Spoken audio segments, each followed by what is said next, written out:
বিকালটা হলেই আমার মেয়ের ঘোরার জন্য উতলা হয়ে যায়, একটু বের হইতে চায়। তো আজকেও ঘুরতে নিয়ে এসেছি। হ্যালো এভরিওয়ান, আসসালামু আলাইকুম। কেমন আছেন সবাই? আশা করছি ভালো আছেন। তো বিকাল হলেই যে আমার মেয়ে বলে আমাকে একটু ঘুরতে নিয়ে যাও। তো আজকে আমি একটা কাজেই বের হয়েছিলাম। তো মেডিকেলের পাশ দিয়ে যখন আমি যাচ্ছিলাম, তখন আমার মেয়ে বলতেছে, আমার খুব ইচ্ছা করে আম্মু দেয়ালটা টপকিয়ে মেডিকেলের ভিতরে যাই, দেখি ওখানে কি আছে।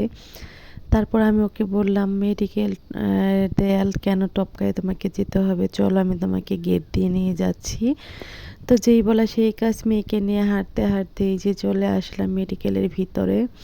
তো মেডিকেলটা আমাদের বাসা থেকে খুব একটা দূর না, একদমই কাছে। অটোতে আসলে মাত্র 10 টাকা অটো ভাড়া লাগে, আর হেঁটে আসলে 10-15 মিনিটের মতো সময় লাগে।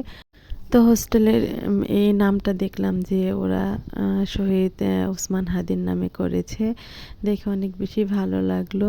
তো এই যে দেখতে পাচ্ছেন, এখানে শুধু আমার মেয়ে না, বিকেল হলেই প্রায় মেডিকেলের আশেপাশে যাদের বাসা আছে সব বাসার পিচ্চিরা মনে হয় এখানে খেলতে চলে আসে।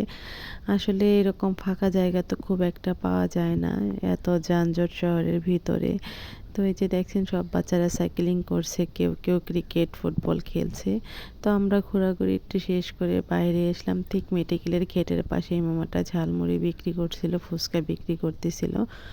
তো আমার মেয়ে বায়না করলো সে একটু ঝালমুড়ি খাবে। তো এখান থেকে আমি অল্প একটু ঝালমুড়ি নিয়ে এলাম, মরিচ কম দিয়ে। এই তো এখন আমরা বাসার দিকে চলে যাচ্ছি, সন্ধ্যা হয়ে গেছে, মাগরিবের আজান দিয়ে দিয়েছে। তো এই যে কেমন লাগলো ভিডিওটি অবশ্যই কমেন্টস করে জানাবেন। ধন্যবাদ সবাইকে, আল্লাহ হাফেজ।